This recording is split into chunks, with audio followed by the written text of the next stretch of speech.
trabajamos, para las personas que no, bueno, pues explicarles un poquito nuestra manera de trabajar. Podrá parecer un poco a lo que en otros lugares hacen o podrá ser completamente diferente a lo que en otros lugares han visto. Entonces, vamos a dar por iniciado.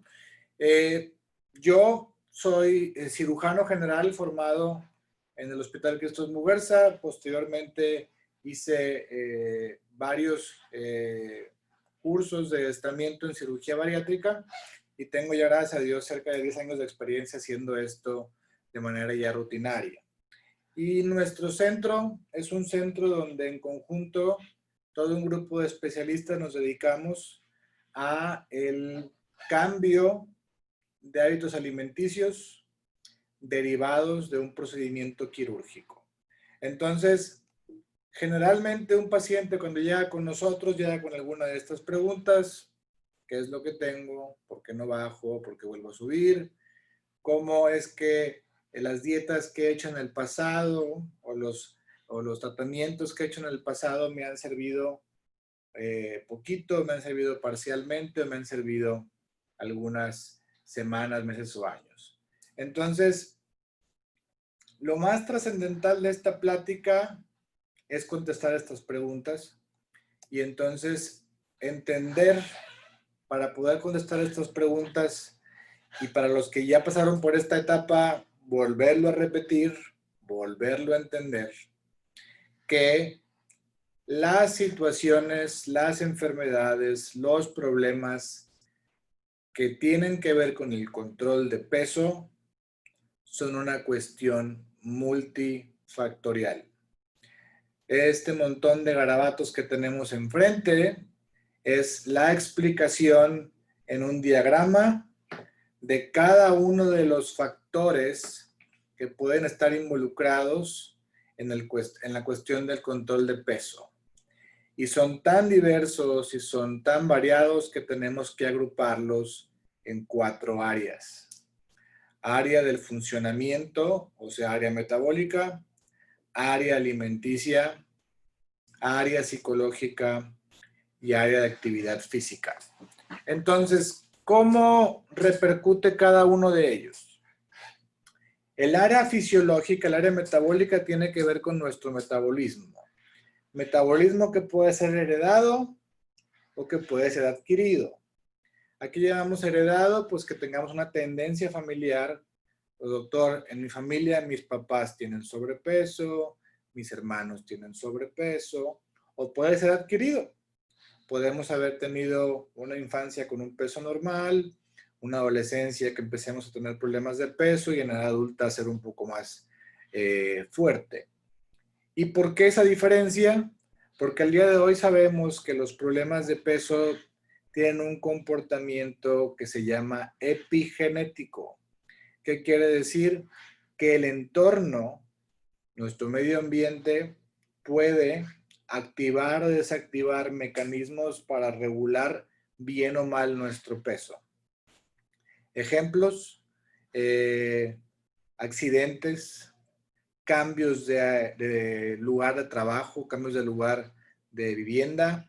Hay estudios donde han comparado hermanos que se han ido a vivir a diferentes lugares y como tienen cierta tendencia genética que en climas calurosos metabolizan mejor los alimentos, controlan mejor su peso que el hermano que vive en un clima un poco más templado.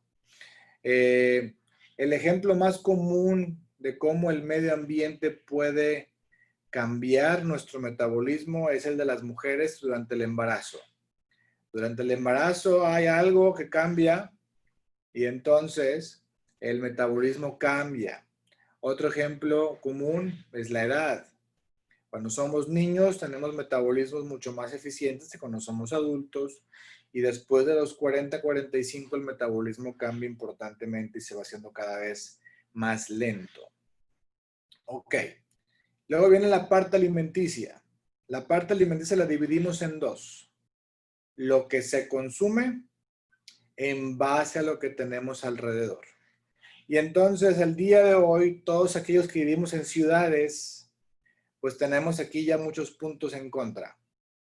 porque el formato de vida de ciudad nos hace cada vez más difícil tener acceso a alimentos de buena calidad. Me refiero a alimentos de buena calidad desde nutricional hasta de buena calidad en su manera de producción. Las épocas de antaño donde todavía las mamás o las abuelas surtían la despensa en los mercados, pues ya prácticamente son muy escasos esos casos.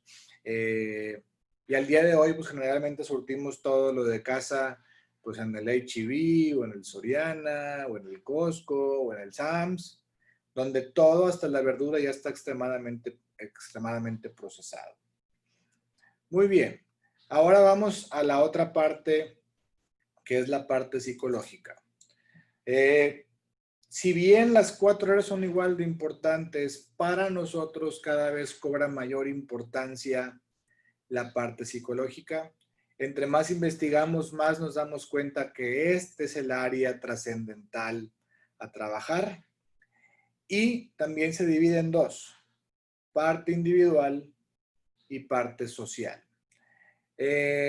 Desafortunadamente, sobre todo en sociedades como las latinoamericanas, la cuestión alimenticia tiene demasiados vicios sociales o tenemos demasiados patrones de comportamiento anormal desde el punto de vista social. ¿Qué quiere decir esto? Generalmente para el latinoamericano la alimentación es muy tradicional. Si cerramos nuestros ojos y nos imaginamos un plato, generalmente es un plato grande, un plato de tamaño considerable. Alguna vez un paciente, cuando le pedí que hiciera este ejercicio, me describió el plato de un buffet. Es un plato ovalado, completamente lleno de punta a punta de comida. Y este es el patrón que tenemos aprendido en nuestra cabeza del plato normal, porque así servía mamá, porque así servía la abuela, porque así servía la mamá de mi abuelita.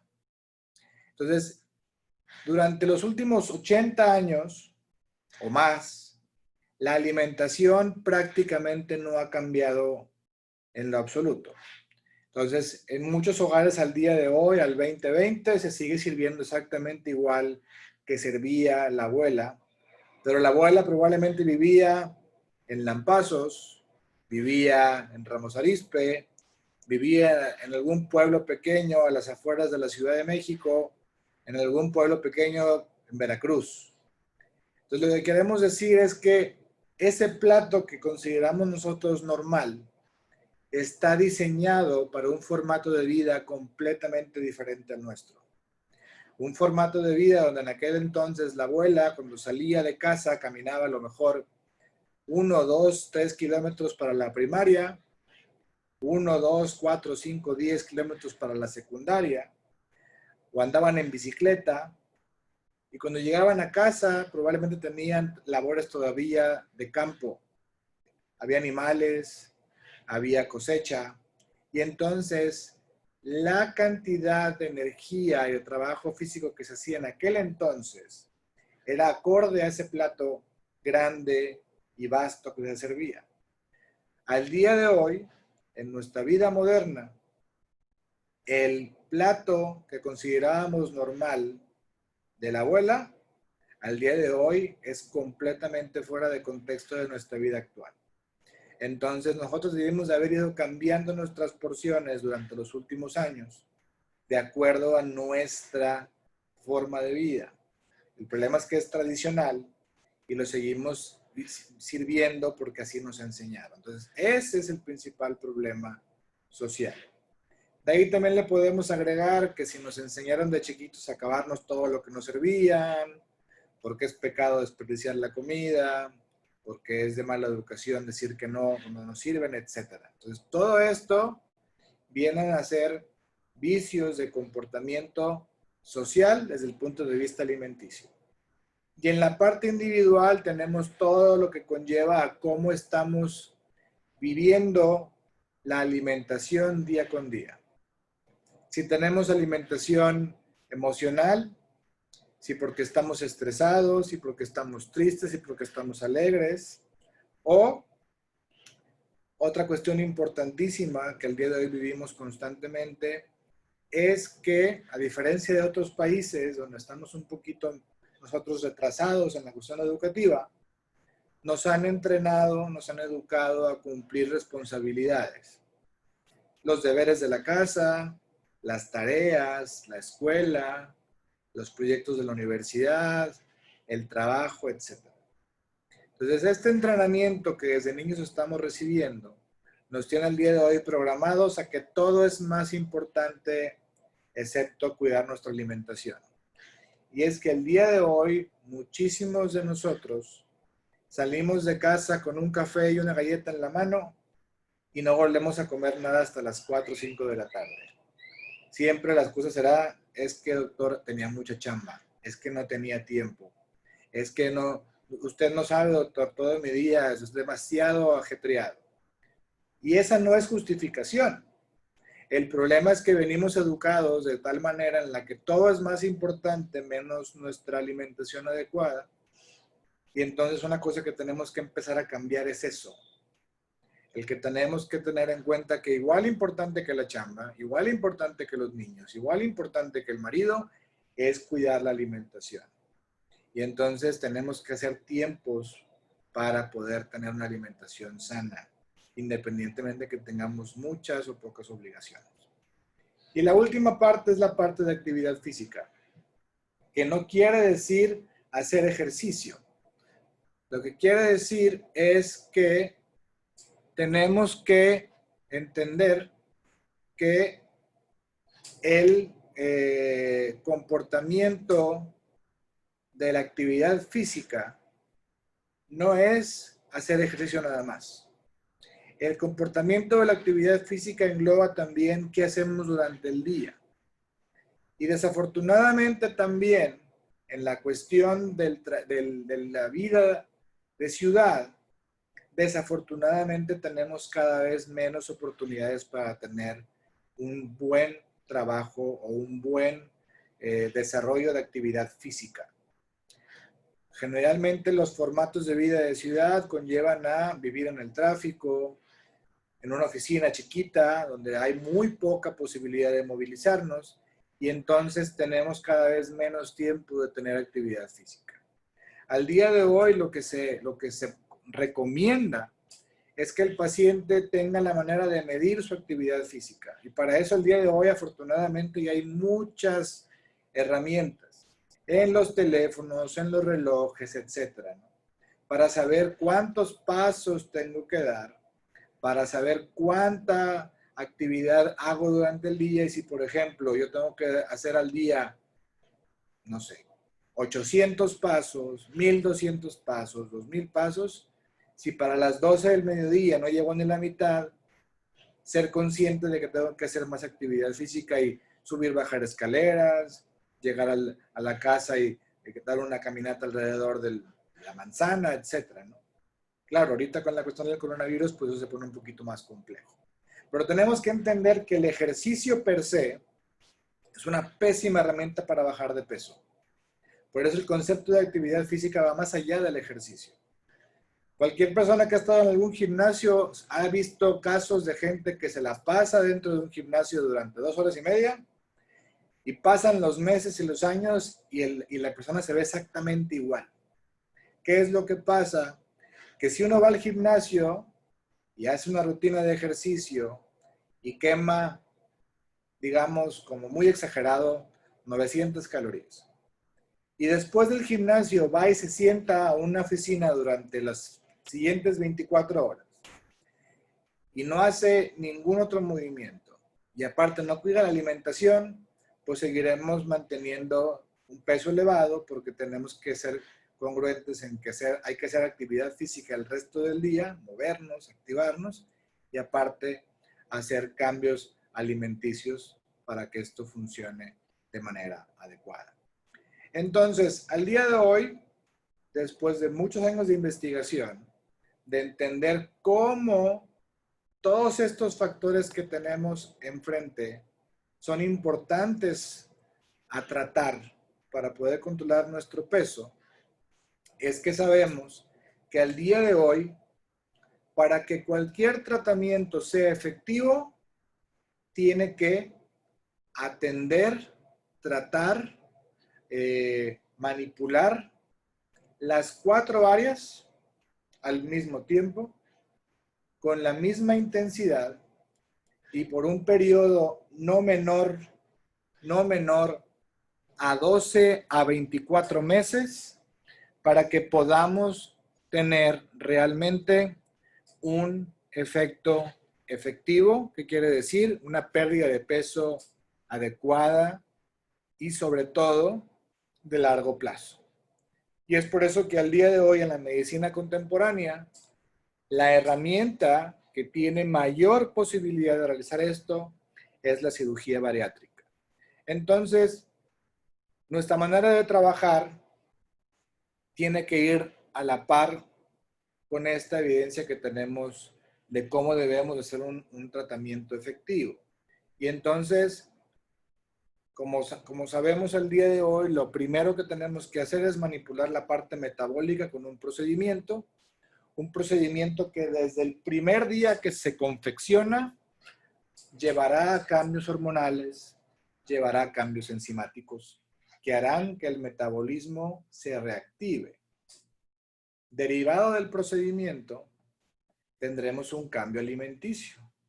Disminuiremos las porciones, comeremos una cantidad menor de alimento, pero la vamos a esparcer, la vamos a hacer fraccionada y más veces durante el día. ¿Cuántas veces? 5 veces. ¿Por qué deben ser 5 veces? De hecho, 5 alimentos al día es la manera en la que nuestro cuerpo funciona mejor. Cada vez que pasamos más de 3 horas sin comer, nuestro cuerpo empieza a estresarse a nivel celular y empieza a generar hormonas que hacen que nuestro cuerpo no gaste energía. Porque nuestro cuerpo está diseñado para no gastar energía cuando se siente agredido. Entonces, el cambio alimenticio debe ser comer 5 veces al día. Para todos los pacientes que ya están operados, sobre todo los que tienen rato de que no los veo, recordar la eterna letanía que siempre hacemos en la consulta. Tenemos que comer al día 5 veces. Eso es primordial.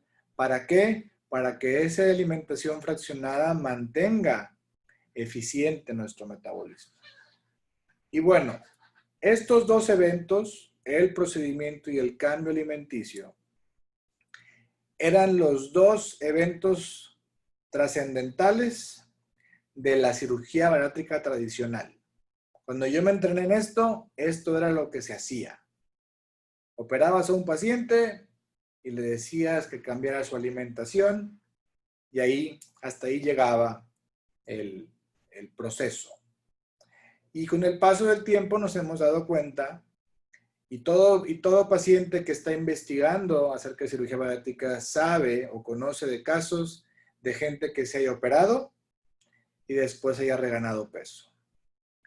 ¿Dónde está el talón de Aquiles de la cirugía bariátrica en la cual pudiera el paciente reganar peso en únicamente limitarnos a estos 2 eventos? Cuando nada más nos enfocamos a la cirugía y al cambio alimenticio, estaremos desaprovechando la parte más importante del procedimiento, que es el buscar que estos 2 eventos sean la base, sean los cimientos del desarrollo de un hábito alimenticio nuevo. Pero para que estos 2 eventos se traduzcan en un cambio de hábito, tiene que haber un tercer evento trascendental, que es la repetición. Para los pacientes que están en seguimiento ya saben que somos un cuchillito de palo que estamos poniendo friega y friega y friega, en que el secreto de que la cirugía funcione a largo plazo es que el paciente practique días, semanas, meses y años el patrón alimenticio que les empezamos a inculcar, sobre todo los primeros 2 años después de la cirugía. Los primeros 2 años después de la cirugía son oro molido, son irreemplazables y son trascendentales. En los pacientes que tienen cirugías de revisión, aquella paciente que tuvo una cirugía previa y por alguna cuestión falló y los tenemos que hacer una conversión, no es igual que el paciente que tiene una primera cirugía. Y esos primeros 2 años son irreemplazables. El primer año es una etapa de práctica. Yo practico desde el primer día, la primera semana, el primer mes, el primer año, a irme acostumbrando a esta cuestión de comer diferente, de comer despacio, de comer cada 3 horas, de masticar bien. El segundo año será el año donde vamos a afianzar ese aprendizaje y lo vamos a ir convirtiendo de algo aprendido a algo memorizado. Porque el objetivo final del procedimiento deberá ser el desarrollo a nivel psicológico. Recordemos que aquí arriba es la parte psicológica. El desarrollo a nivel psicológico de un hábito alimenticio adecuado. Y al mismo tiempo, mientras se hacen todos estos eventos, también tener un cambio de actividad física para que el resto del proceso sea eficiente. Les comentaba que el ejercicio es una muy pobre herramienta para bajar de peso porque el cuerpo está diseñado para guardar energía. Desafortunadamente, el cuerpo humano no ha evolucionado mucho desde la época de las cavernas y seguimos sintiéndonos exactamente igual si corremos de un tigre que nos está persiguiendo o corremos en la caminadora. Para el cuerpo es exactamente lo mismo, es un evento de estrés. El cuerpo no diferencia. Entonces, si nuestro cuerpo está diseñado a no gastar energía, se acostumbra, lo que le llamamos comúnmente, pues agarrar condición. Y cuando agarramos condición y nos acostumbramos a un ejercicio, ese ejercicio cada vez va a gastar menos energía en nuestro cuerpo. Y entonces sí, habrá una pérdida de peso a lo mejor las primeras semanas o meses después de hacer ejercicio. Pero después nos vamos a estabilizar porque el cuerpo se acostumbra. Y si no hay un cambio nutricional, ya no va a haber diferencia. Entonces, el ejercicio no es una herramienta para bajar de peso. El ejercicio es una herramienta para hacer más eficiente el resto del proceso y sobre todo en el paciente bariátrico es para que baje de peso y tome una figura adecuada. En los varones, para que no se vean ñangos y chistosos, sino que tengan un cuerpo formado con musculatura, que no se vean delicados. Y en las mujeres, para agarrar un cuerpo mejor, donde la paciente tenga sus curvaturas naturales, tenga una buena apariencia física. Entonces, para eso es trascendental el ejercicio. El objetivo es que el paciente baje únicamente grasa. Es muy triste cuando vemos en la consulta pacientes que vienen después de múltiples tratamientos por meses con pastillas, que el paciente cuando baja con pastillas, con el bariatra clínico, pierden de manera igualitaria, de manera igual, músculo y grasa. Entonces, los pacientes llegan con una cantidad muy alta de grasa y muy pobre músculo, porque lo han perdido debido a estos meses que han estado comiendo muy poco, debido a que han mantenido una alimentación muy deficiente por las pastillas. Muy bien. Entonces, ya hablamos de la manera en la que debemos de enfocar el tratamiento a una manera integral. Ahora hay que hablar de los conceptos de gravedad. Para hablar de la gravedad de un problema, tenemos varias clasificaciones. La más antigua de todas es este numerito de aquí que tenemos enfrente, que se llama índice de masa corporal. Es el número que se obtiene dividiendo cuánto peso ante cuánto mido. Y nos da un numerito que va entre 18, 19, 20, 30, 40, 50. Este número, como cultura general, se inventó para la ingeniería de transporte. Se inventó para calcular cuánta gente cabía en un transporte, originalmente barcos y trenes. No es un número que se haya inventado médicamente. Por lo tanto, al día de hoy lo consideramos que es tremendamente obsoleto. Y al día de hoy, la manera de clasificar la gravedad de un problema tiene que ver con la composición corporal y la repercusión de esa composición corporal en el paciente, derivado sobre todo del porcentaje de grasa.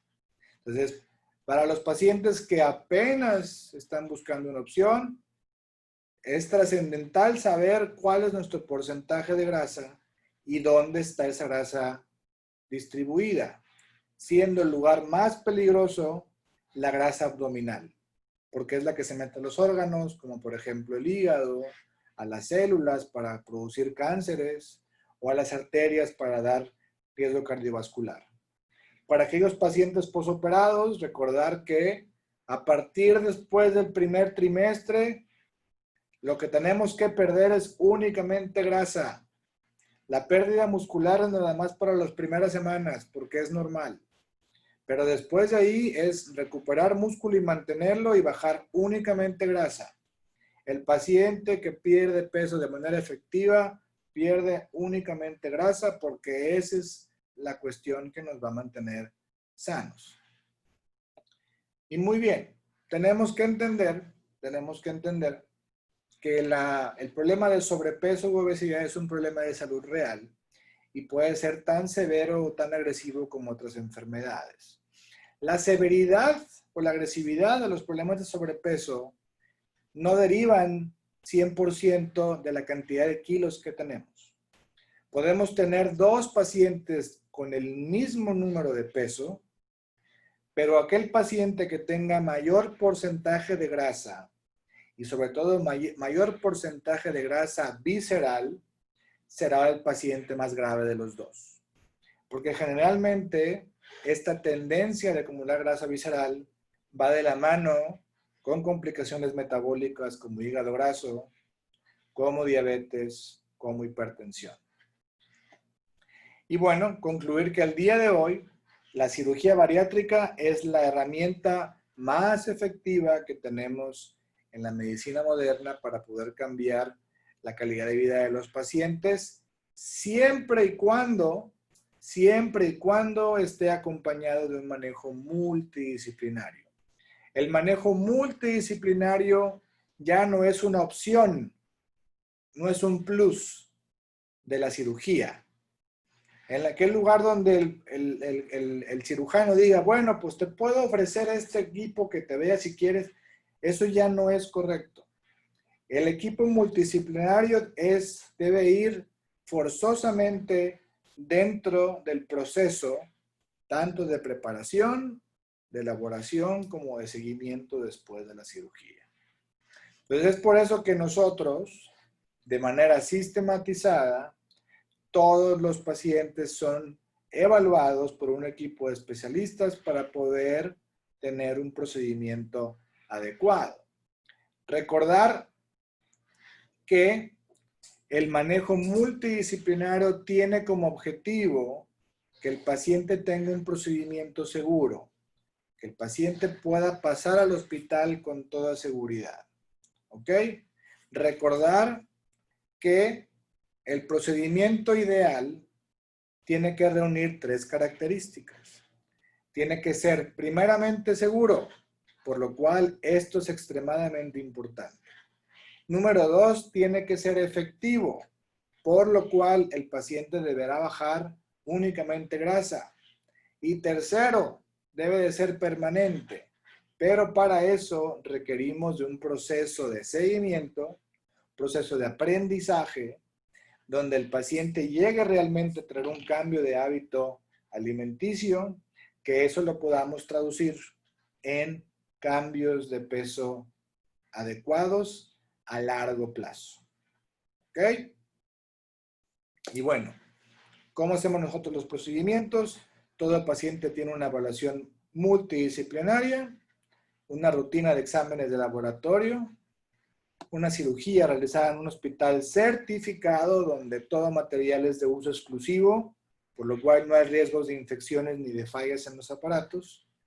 Y sobre todo, un proceso de guía, un proceso de asesoría en el cual el paciente sepa que la meta es el desarrollo de hábitos alimenticios a largo plazo.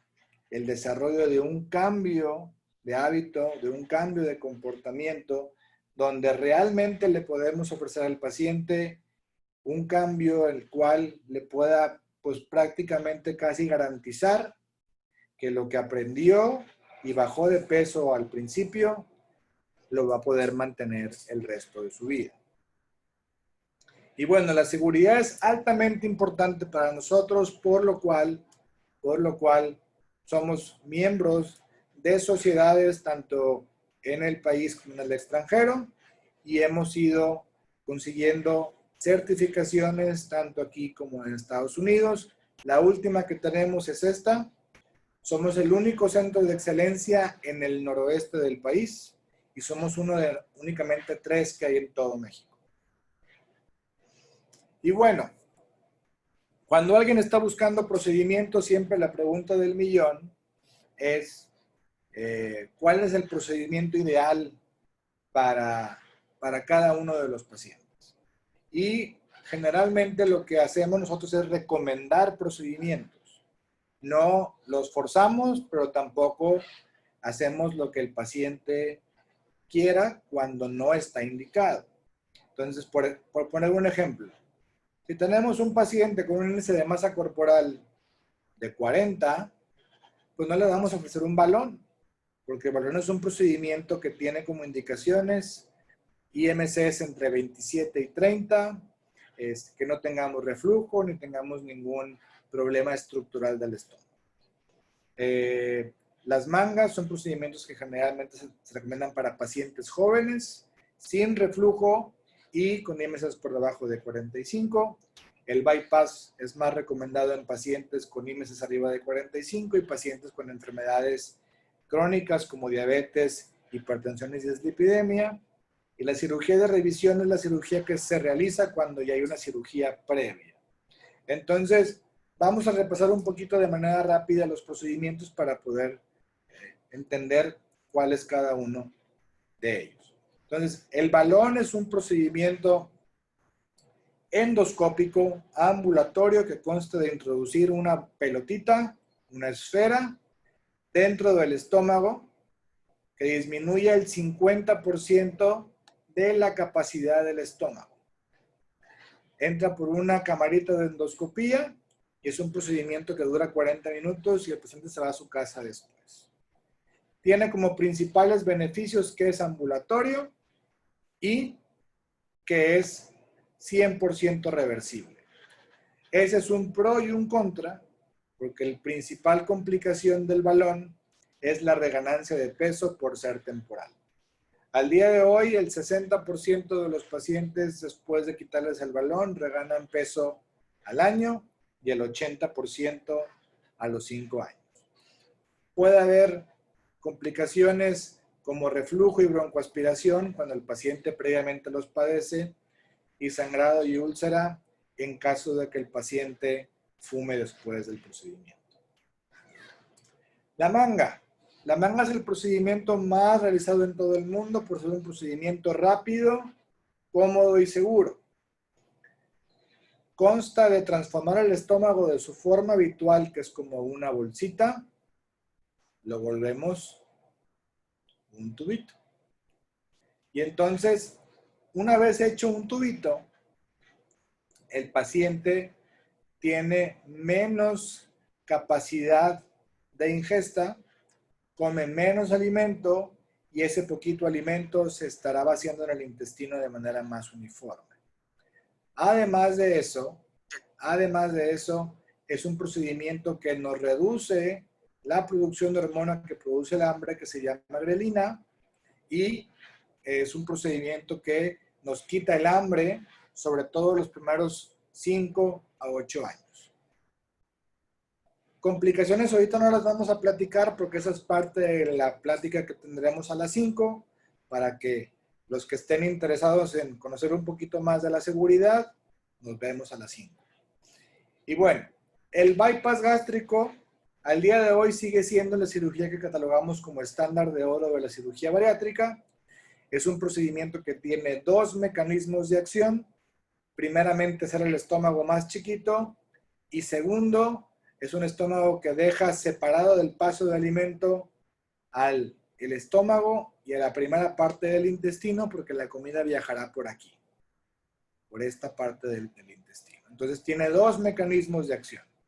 La disminución de cantidad de alimento que podemos ingerir y que se absorbe un porcentaje de lo que estamos comiendo.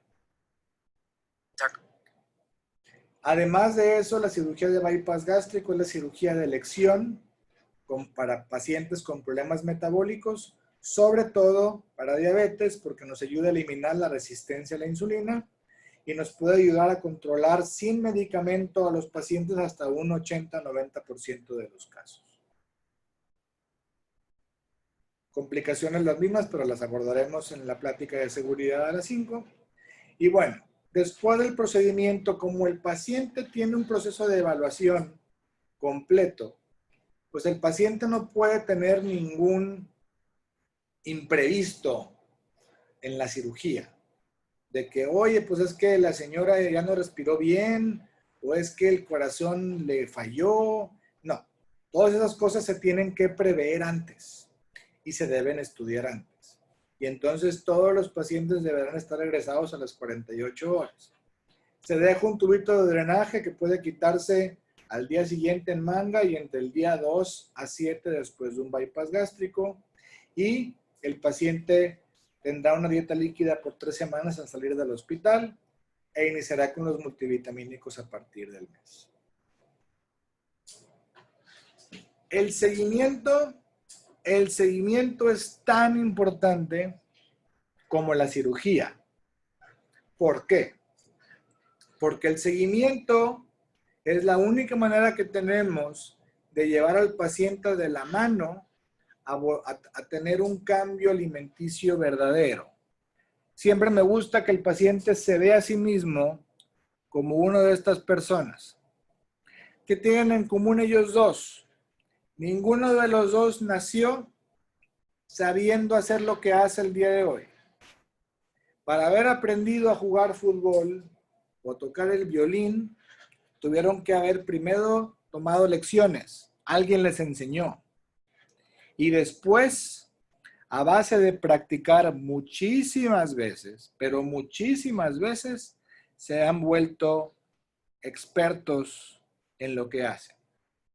Entonces, por ejemplo, en el caso de Ronaldo, cuando un jugador de ese nivel se sube a la cancha, no hay manera humana de que él vaya pensando cada cosa que está haciendo al jugar. No hay manera de que él piense conscientemente cómo le va a pegar a la pelota. Lo hace en automático. Pero ¿cómo logra este hombre poderle pegar a la pelota de manera automática, de semejante manera? Eso lo logra habiendo practicado todas esas maniobras millones de veces en los entrenamientos. Y entonces él tiene recursos ya grabados en su cerebro que lo hacen hacer esto de manera automática. Todos los seres humanos tenemos capacidad de generar recursos y memorizarlos. Para aquella gente que sabe andar en bicicleta, pues la bicicleta la aprendemos y ya una vez que aprendemos la memorizamos y podemos andar en la bicicleta y hasta tomarnos una Coca-Cola light o un vaso de agua mientras andamos en bicicleta.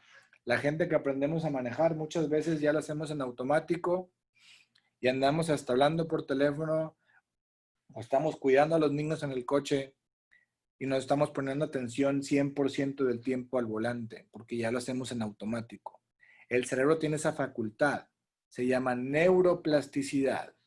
Es la capacidad del cerebro de ir ordenando sus neuronas hacia actividades que vamos haciendo repetitivas para luego volverlas un estímulo automático. Entonces, Todos tenemos esa capacidad.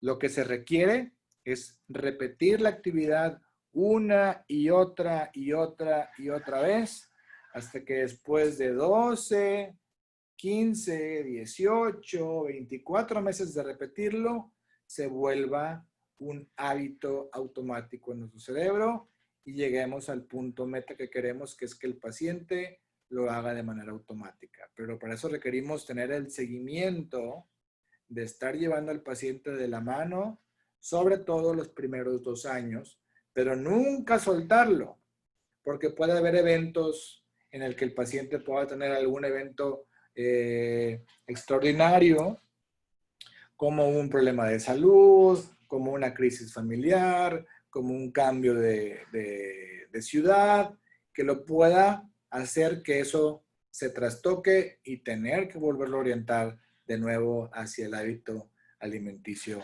adecuado. Muy bien, nos quedan 10 minutitos para repasar preguntas. A ver, si en el chat ya pusieron preguntas, las podemos responder. Y si no, cualquier pregunta que tengan la pueden poner en el chat o, aquí, o la pueden decir a la cámara. Y aquí les respondemos.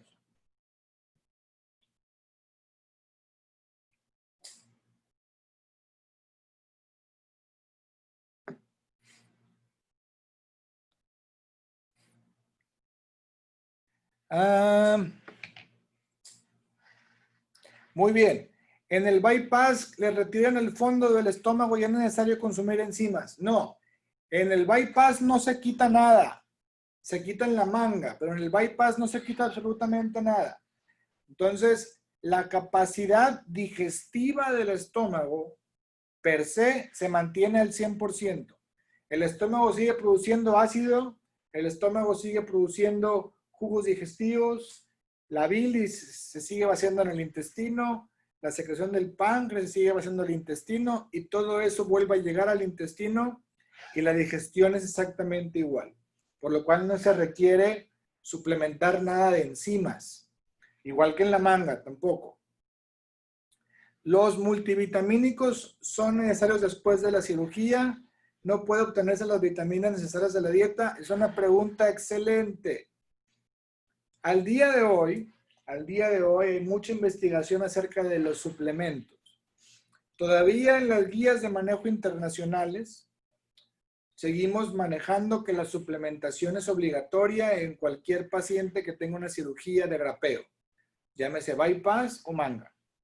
Las épocas en las que decían a algunos cirujanos, el bypass requiere vitaminas, las mangas no, es completamente falso. Porque por lo menos las mangas no absorben hierro bien. Y las mangas sin suplementación les da anemia generalmente. Entonces, al día de hoy se está investigando bien a largo plazo el comportamiento de la suplementación. Al día de hoy lo que recomendamos es que el paciente se tiene que suplementar forzosamente los primeros 2 años y dependiendo de qué tan bien coma, qué tan equilibrado y balanceado, frutas, verduras y demás, podremos irles bajando, quitando la suplementación. Una persona que ha tenido otra cirugía por laparoscopía es candidato para técnica de bypass con esa técnica. Claro que por supuesto que sí. Si en algún lugar les dicen que porque tuvieron cirugía previa hay que hacer la cirugía abierta, salgan corriendo, porque no es cierto. O sea, una cirugía previa abierta laparoscópica no debe contraindicar un procedimiento bariátrico. Lo hace más complejo, no es lo mismo, pero no es una contraindicación. Y mucho menos para hacerlo por vía convencional, por vía abierta. Entonces, la cirugía bariátrica se tiene que hacer por laparoscopía o mejor no se hace, porque las complicaciones de una cirugía abierta son graves. Entonces, es o laparoscópico o no. Una mujer sin ovarios y que ha aumentado de peso, ¿cuál será la mejor? Muy bien. Cuando no hay ovarios, pues se considera que hay una menopausia quirúrgica. Quiere decir que la paciente tiene una menopausia debido a que por el procedimiento quirúrgico se quitaron los ovarios.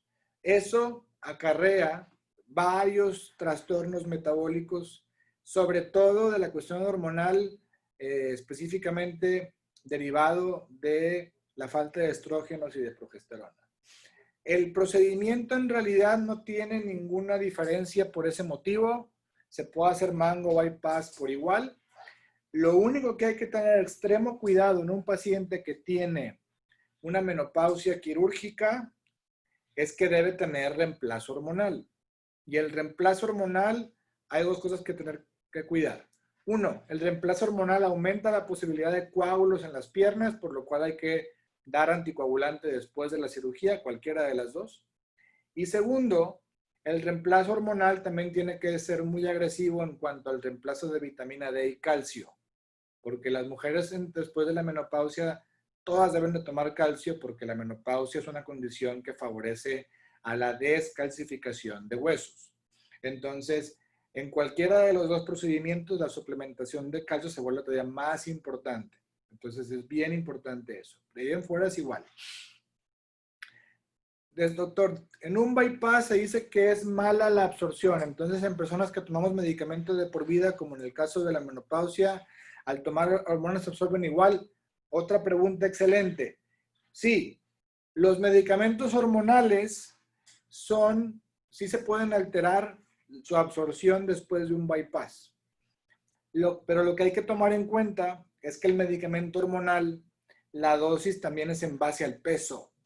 Entonces, generalmente consideramos que se equilibra la balanza. Se absorbe menos el medicamento, pero baja el peso y se requiere menos hormona. Entonces, a final de cuentas, digamos que se balancea. Eso de que se absorba un poquito menos, como quiera, no tiene tanta influencia porque el peso baja y requerimos menos cantidad de hormona. Como quiera, siempre es importante ese tipo de pacientes estar en comunicación con el endocrinólogo para encontrar el rango ideal de medicamento que tiene que hacerse o buscar otra vía. Las hormonas no nada más se pueden dar vía oral. Hay parches, hay implantes, hay muchos otros métodos que se pueden utilizar. Pues muy bien. Yo creo que aquí terminamos mi primera